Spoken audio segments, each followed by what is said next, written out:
All right, welcome. This is a really, really important day. It is Sunday, April the 17th, and you'll probably notice that I'm lit up a little differently on this particular video. And it's because I've got studio lights, and I'm super excited that I have finally jumped into it. Don't know what took me so long. I just guess I didn't need it until now. Anyway, I'm going to figure out a little bit more of this lighting. You guys are actually we are making history and writing history all at the same time, because you are watching an online yogi in the making. This is, we've got to remember this date. Honestly, I'm a little tickled pink. You'll also see that I've got this little fancy mic here, a little mic pack, so let me know what the sound is like. See if this thing is actually working. So I'm glad this is on a Sunday. Maybe not as many of you are tuning in today, but do let me know what this sound is like, so I know if this is actually working, and then I'll test it throughout the next few days. Okay, so I can actually see myself more clearly today. But anyway, without me getting all excited, let's just get into some teaching. We're going to be talking about twisting today, and we're going to be really digging into twisting today. And I've got my stand, my skeleton back here, my headless wonder, only because you can't see his head. Twisting, what's really important about twisting is all between what goes on between the ribs and the pelvis. And we're going to be keeping the pelvis quiet. We're going to be moving the pelvis, but ultimately it's what goes on between these two areas, because the engine of a twist is between the ribs and the pelvis. The muscles of the obliques, that is what drives the movement of a twist. And so that's where we really want to focus. There's a real misconception that's arisen through our practice that a twist is like a spinal twist. And it's not really. I mean, we can think about it in our head. It's a lovely image, but it's not really a spinal thing. I mean, it is, but it's not. I want you to really focus in on the mechanics of it being in the engine, being the obliques. And so we're just going to keep exploring that, okay? I'm going to push stand back. And for this one, we're going to need just a strap for a measurement tool. And then we're also going to use a roller. And then when we're sitting, just make sure you have a block. Okay, so I'm just checking in. How's my mic? This is a new mic for those of you tuning in. Can you just give me a comment, can you hear me? And then do me a favor throughout this, if you don't mind, because this is a new thing for me, this mic thing. Let me know, can you actually hear me when I'm this far away? That would be really great. It's perfect. Oh, it's working. Okay. I am seriously going to be keeping this particular Facebook Live for forever. Oh my God, I'm so excited. So excited. Okay, if any time my sound comes off, let me know, because it just means I've screwed it up somehow. All right, so here's a strap, here's the block. We're going to start seated. And the other thing I want you guys to know is that I'm on the hunt for a webcam. I can't find one anywhere. So then I can sort of set these up for YouTube a little bit better. But anyway, the evolution, as I said, of the online yogi. Maybe that's my next book, The Evolution to an Online Yogi. We're going to place this strap around the ribs like so. And why I'm doing this is because my pelvis is here and my ribs are here. Okay. Making of an online yogi who is not always prepared, I guess, or gets these creative whims. All right, so I'm going to place this here, even though the pelvis sits at about here. Actually, let's do this. Pelvis is sitting at about here. That's not exactly true. It's more like here. Anyway, but you get the idea. Okay, so this guy is going to be staying still. The strap here, you can see, is moving. It's showing where the ribs are, and the ribs are moving. Now, if you want to take a glance back at stand back there, right, you'll see the ribs. So you'll see how the rib cage is doing the movement right here. My pelvis is staying quiet. It's not anchored, right? I'm not grounding it. I'm not concreting it. It's just being still. I'm purposefully not moving it. I know lots of teachers do that. I'm not one of those lots of teachers. I'm focusing on this guy, and the reason why is this. The other teachers typically are saying move the pelvis because of this.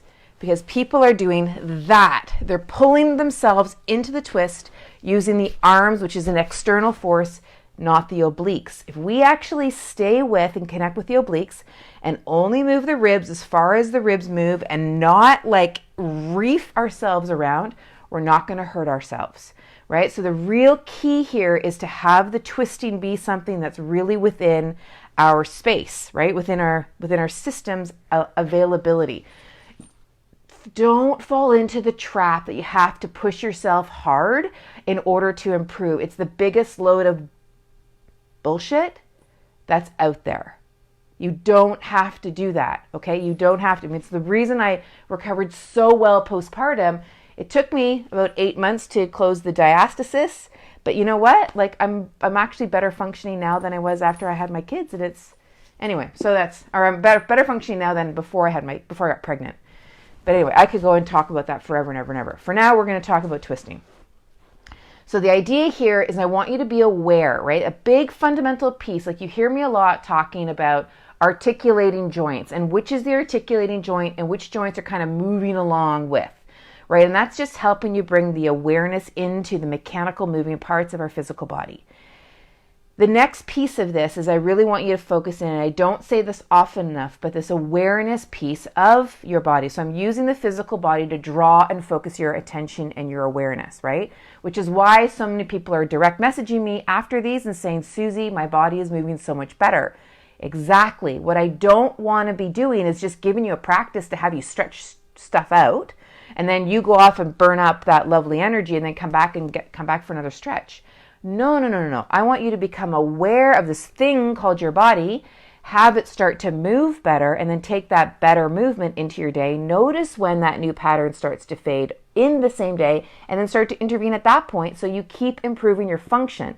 So you're not just coming back to get a fix, you're actually coming back to continually improve, right? We're just up leveling, not in like a striving kind of way, but because it's possible.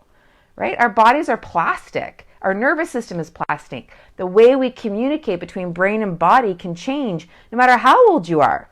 I mean, the oldest person I've ever worked with is 92 years old. She improved faster than any of my clients, hands down. So that's food for thought, okay? Anyway, apparently I am super excited by these new lights and this mic, and I'm just on a tear. So, pelvis. Keep letting me know how this sound is, okay? I'm going to let my voice just do what it naturally does and just let me know, Susie, I can't hear you. Then I know that I haven't set it up properly, okay? But anyway, here we are. So we've got this mic. We need this roller. We've done the work with the strap. So here we are, ribs, pelvis, check in with your breathing. Inhale, exhale. And just get a sense of where it's all at.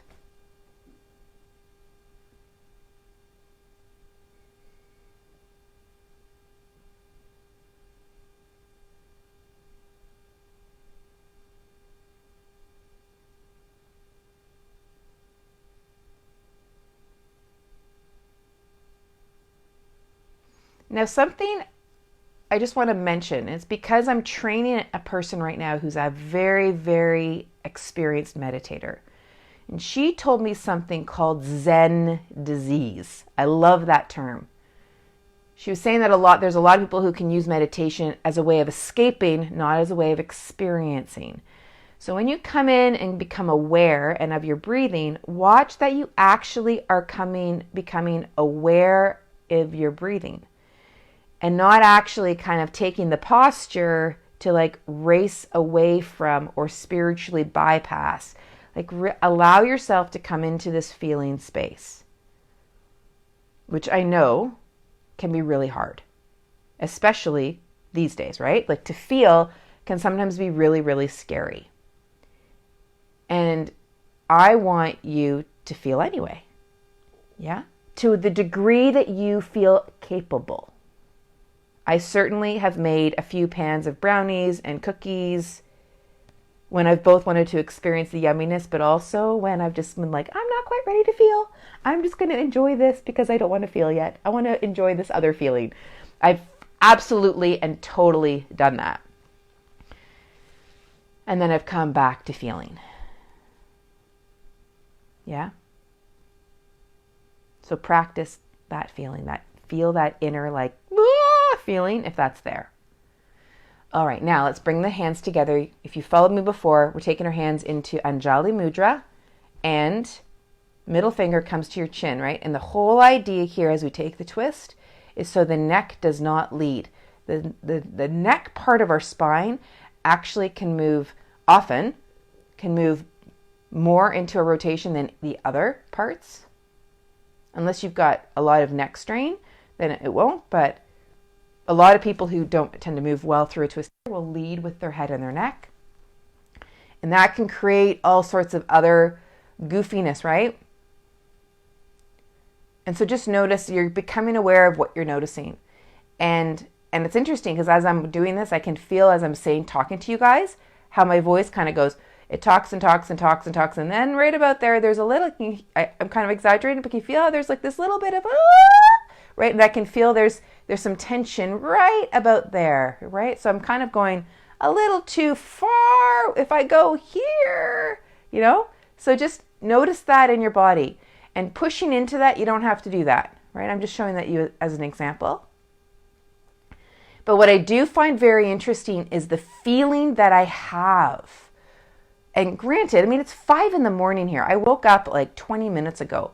So it's no kidding that there's a little bit of something in there. And I made really good brownies last night. Not that that means anything, but yeah. And I made cinnamon buns too. They're rising right now. I love to bake, but that's a whole other story.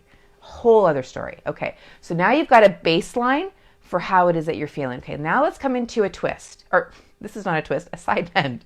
So imagine you've got a beach ball here. Come into this side bend.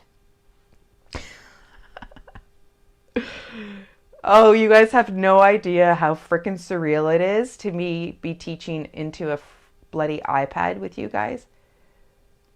I sort of admitted it before a month ago when I actually started doing these, but it really is a bloody surreal experience. To see you guys watching, it's so freaking surreal. I'm the girl who does private one-to-ones and small groups. It's insane. Like I said, you're watching the online yogi in a making. And I also found a really cool jeweler. And so I'm going to email them and I'm going to see if we can do a promotion together. See? Online yogi in the making. What the fuck? Oh, sorry. Excuse me. So anyway, I'm going to be outright and very, very open and honest. I saw this jewelry. I buy a piece of low-key jewelry for myself every single year for Mother's Day. And I saw this and I thought, oh, you know what? That would be cool. They're Vancouver-based. And I thought, it'd be really cool to see if we could do a promotion together. I have no idea how to do a freaking promotion. Do you guys know how to do a promotion? Do you even know how to do that stuff? If you know how to do that stuff, can you direct message me? I have no clue how to do that stuff. So anyway, I'm just going to email them and say, hey, I've got this idea. What do you think? Okay, now let's come back to a twist. But if any of you know anything about that, I just teach yoga. I just want people to feel their bodies. I just want people to connect to their heart. I want people to feel better. That's how I've built what I've built. So anyway, the online yogi in the making. So can you tell, hear my voice? Look, so I'm going to talk about this. Do you notice how my voice now is different? How it's not, as I come around to the end of my range, it's the steadiness of my voice has remained, right? So okay, here's what's really cool about that. So I often talk about breathing, our body being a mechanical pump. And so the tension, the relative tension or the feeling of tension in our body, that tissue suppleness can impact our ability to breathe, right? So before breath was breath, it was air, and then it came into our body. But our ability to bring that air in partly has to do with the vacuum, but it also has to do with our ability to actually expand this thing called our body. And you could actually hear that because when I speak, it's an air exchange, right? You can hear it in my voice. Now I'm going to keep going a bit further, and now you can kind of hear it there. But see how much further I'm coming? Like right there, yeah? And you can hear it in my voice, and it's like getting a little bit limited through here. So it becomes kind of fun. So rather than like, oh my God, I'm going to go to this point, or here is this like rigid adjust alignment thing, let go of alignment. Let all that alignment stuff just for a moment, put it on the side. I'm not saying it's wrong. Just let the rigidity of it go. And now just sort of feel your movement. Feel that. Yeah? Okay, we're going to do one more side bend series. Okay, good. Okay. And now as I'm doing this, my pelvis, it's going to be moving ever so slightly over onto each of those sitting bones, ever so slightly. But basically, I'm trying to only go as far as I can still feel the opposite sitting bone on the ground or on the block. Right? So I can still feel that connection. And keep telling me if the sound is good, right? Can you see I've got this new fancy little mic here? Okay, one more there. Okay, now let's cut back to the twist. Oh yeah, man, this feels good. I mean, really, why would people start their day with coffee when they can start their day with twisting? Of course, there's no judgment there. I'm just saying, this feels really, really good. Yes, I know, good coffee is really, really good. I agree. Good coffee is really, really good. Really good. But I think this is better than a coffee. Honestly, I think it's better than a coffee. Okay, lovely. Okay, so now from here, we're just going to do a little stabilizing stuff. All right, so we're going to take that block, and if you've got a wider block, that's fine. Just bring it between your heels. So it's between these guys. Okay. So now all you're going to do is press your heels into the block. And the desire will be that you'll want to use your hamstrings to do this.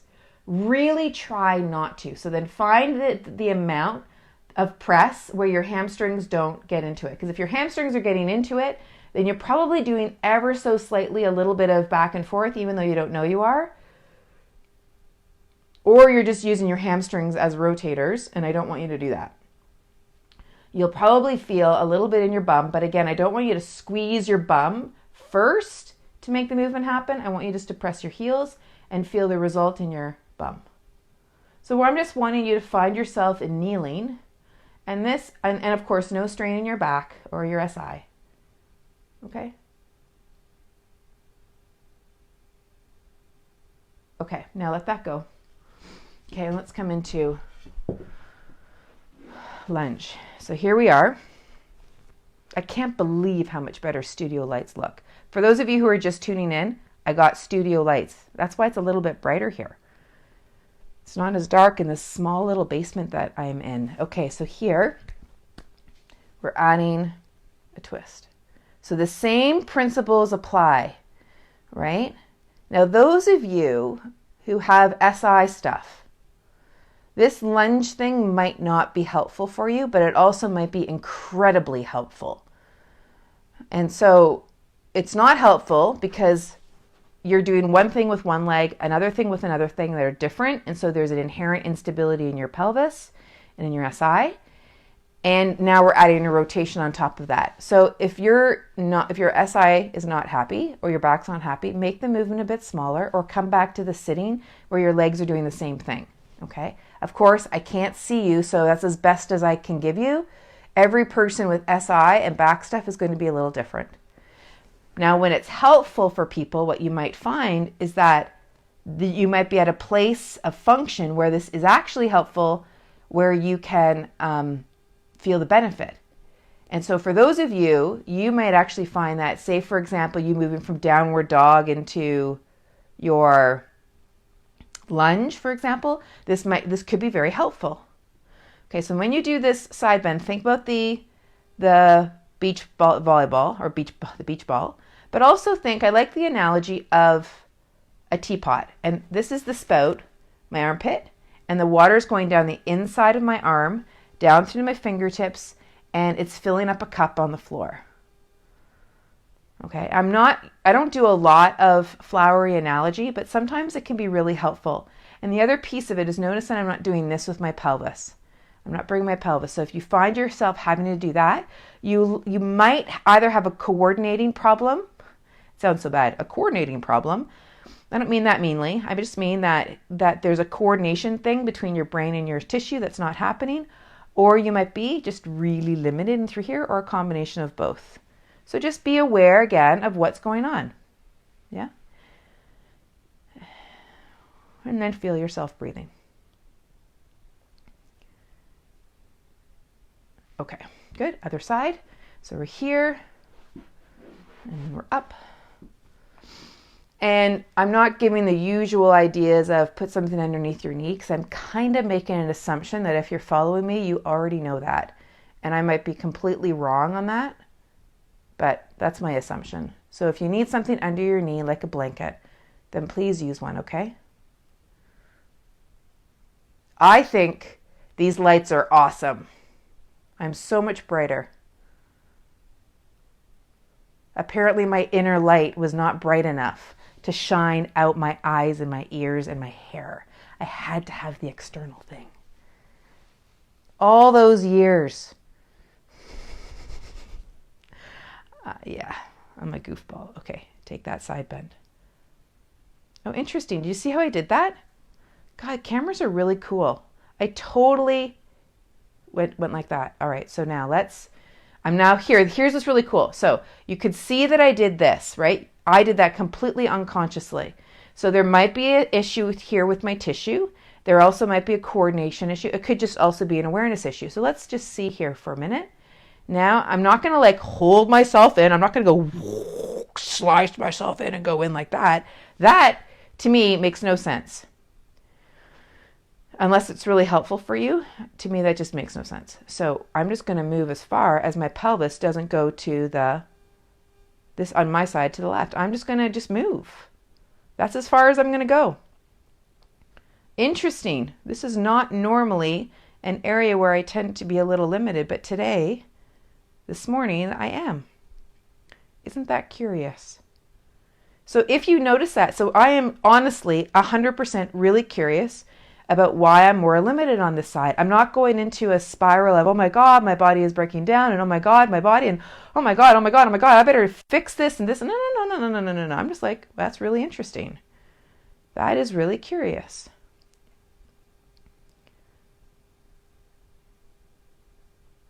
So when we can be in a place of a little more curiosity, what's cool about that is we're more in our parasympathetic side, which guess what that helps do? Healing. It helps us with rest and digest, and helps us with healing and recovery. All right. Now you'll see here I've come into this position, which is called a lot of different things. I'm just going to say it's this position where I've got one leg going back and this leg here, and the pelvis is here. Now, some of you'll be in this position and you'll be like this, right? So I would like you to see if you can put something underneath your pelvis so you feel like you're just feeling more comfortable. Or you can find yourself in another position that's more comfortable. Watch what I'm doing and you'll see the components. Remember, it's not the exercise, it's the concept that I want you to think about. So I've got ribs and I have pelvis. Okay, look. Pelvis is going to stay where it is. Ribs are going to move. And now we're going to add a side bend. Oh man, I love this one. This is one where you can really start to feel where you're creaky and where you're just a little bit, I know the word tight's not a really popular word these days, but it feels like that sometimes, right? Like whether something is actually tight or not, who cares? Let's just play with what the feeling is, right? If that feeling feels tight, then the feeling's tight, right? If it feels like ketchup, it maybe is ketchup. Where that came from, that was really bad. I will not give up my yoga teaching job. But the point is that whatever the feeling is, take a note of the feeling, because the feeling will change as your movement improves. And so that is what becomes more interesting, right? It's like already, remember when I first started my twisting, I felt like, I kind of felt gooey in there and kind of icky. And then things started to shift. And so that gooey, icky feeling wasn't there as much. So was it really gooey and icky? If someone were to open me up, would they find gooey and icky? Likely not. But was my perception gooey and icky? Yes. Was it something that I could measure? Absolutely. Right? I could measure whether it was there or not. Right? So whatever the word is that you would describe it, maybe you describe it as a tone, maybe you describe it as a color. I don't really care. It's whatever you describe it as. The thing is can you measure it? Yeah? All right, now here, I'm keeping this pelvis as even, not even, but as in the same position as best as I can. So when I twist and move, I'm not doing this with the pelvis. So the position of my sitting bone on this side without anchoring it is staying the same.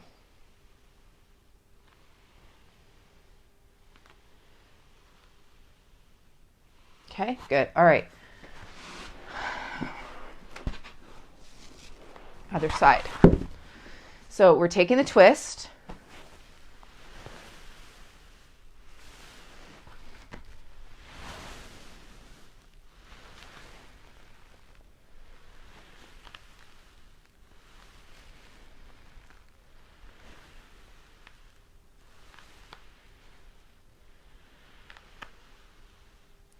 And really just pay attention, right? If you're noticing that there's some pain in there, like seriously, don't go there. If you're noticing that there's strain in there, don't go there, right? Particularly if you know that that strain is normally something that will carry into pain. That's just a big old yellow light.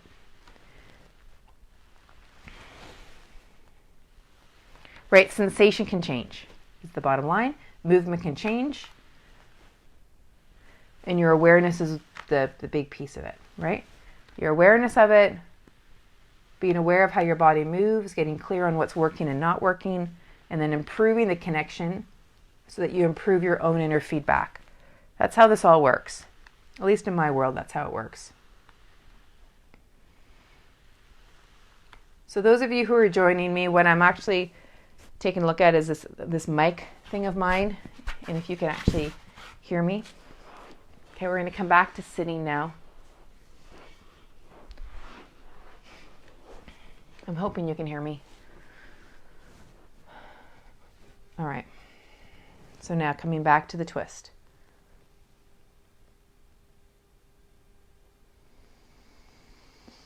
And now you'll notice that I haven't given any cues about inhale, then exhale.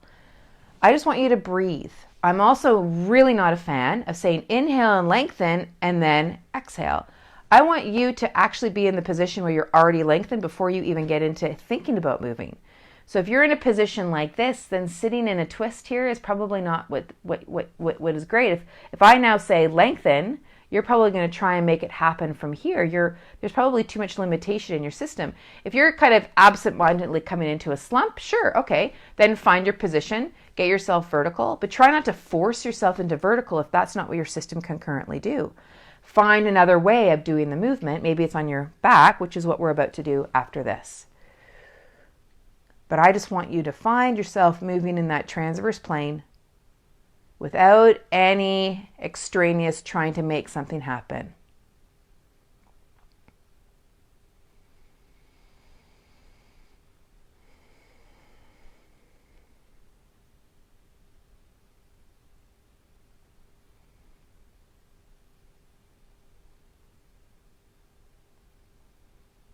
All right. It's interesting how things are changing inside. All right, good. Now, let's come onto the floor, like we're not already there, and we're gonna come onto our backs.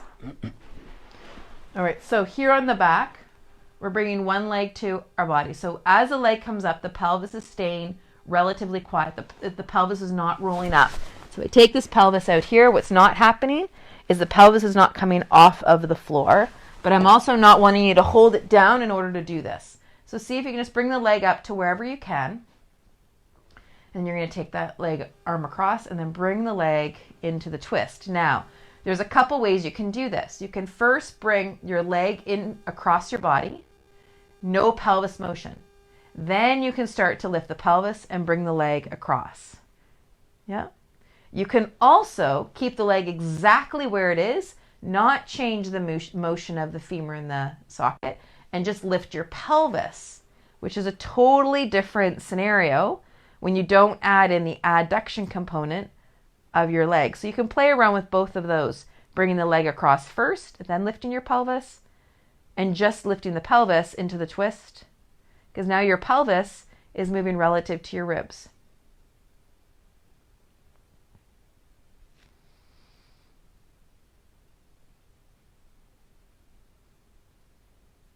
Okay, good. And then bring that back. Okay, and then I'm just going to move myself a bit so you can see me, and then bring this leg across. You can either move the leg first and then bring it across, or you can keep the leg in the femur socket and move the pelvis. Now what's moving the pelvis? It's your obliques.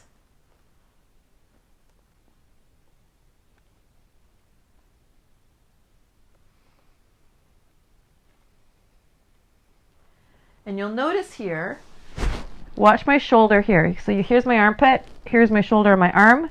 As I move, I'm not doing this. This is not what I'm doing.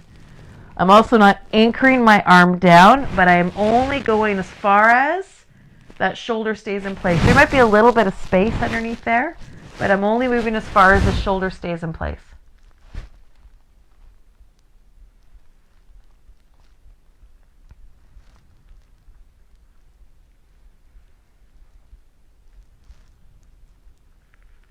Good job. Okay, and now come on back. All right, so now we're going to roll over, come on back up into seated.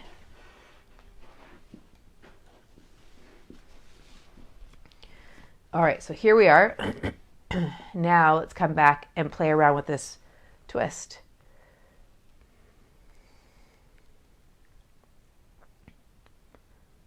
And then come back forward and twist. Now, something else I want you to notice is as you twist, do you raise your shoulders up? As you twist, do you raise your shoulders up? Because here, if you are, then what it's telling me is that you have the capacity to go in the range of motion that you're going, but you don't currently have the capability. Those are two different concepts. So the capacity is that full range that you're currently displaying, but the capability is, can you actually do it as an actual rotation, or are you compensating to help make that range happen? And what can get caught up in people's head is that range correlates to better function, or range correlates to reducing pain, and both of them are not true. Just because you have more range does not mean you're functional. Just because you have more range doesn't mean your pain's going down. What I have seen is that if you move well, that correlates to better function. That correlates to pain reducing. Okay? So stay aware. Be really connected into what's going on.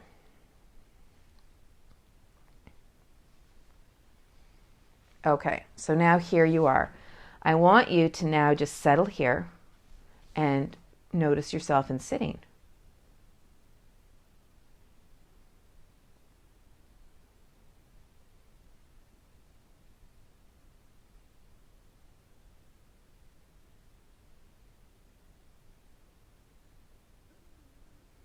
Feeling yourself breathe, and we're going to just start to wind this thing down. Inhale and exhale, and notice now what your breath feels like in this position. We've shifted up what I call our mechanical pump, which is us. And I'm going to take a bet or two that your breathing is better. And the reason I'm going to attach to that breathing being better is that you've shifted up how your tissue is. You've shifted up the coordination patterns between your brain and your tissue. So what I would love for you to play with today is when you start to feel your breath become thinner or tighter or more limited. Or I want you to notice when your tissue doesn't feel as supple. I want you to notice when you feel afraid or anxious or nervous. And I want you to come back to your body. And I want you to notice, has your tissue gotten tighter? Or has your breath gotten thinner? And if your breathing has changed, notice the physical and or the emotional piece. If your emotions have started to go a little bit off into that area of fear and anxiety and nervousness and depression, then notice your body, notice your breath. See if you can start to play and connect these dots between your emotions and your thoughts and your body. Right? All of them are changeable. This is where our power lies. The first step is for you to become aware. Yeah? So as you're here and as you're breathing, just feel that inhale and the exhale. Our job in this time is not to spiritually bypass. It's impossible to do that and actually get what you need to get out of the experience. We have to go through. We have to feel our way through this sucker. The safest, most supported way that I know of is my own body. My body doesn't lie. My body's my guide. My body tells me how far and how fast to go.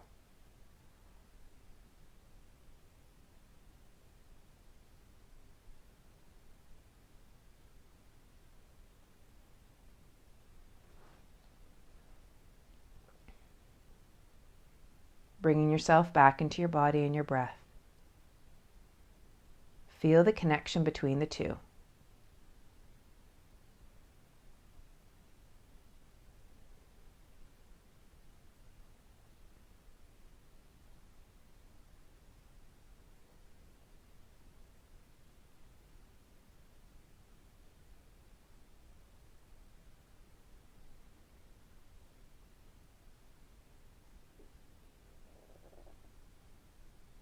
Now you might have finished this practice and you're raring to go into a vinyasa practice.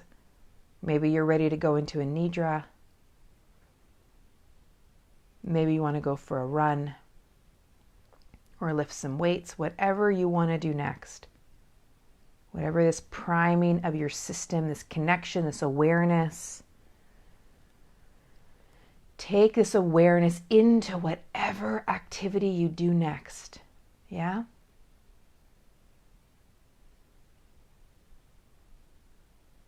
Don't leave it aside. Don't become blind to the feeling in your body. Let your feeling guide you. You will get so much faster and stronger. You'll become more connected when you do.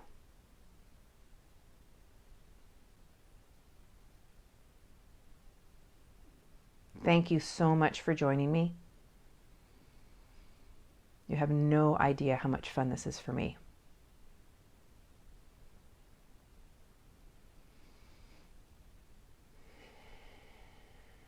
So here we are. Bring the palms together. Breathing in with ease. And out with gratitude. Have an amazing day, whatever part of the day is that you're listening to this and watching, and we will see you tomorrow. Take good care.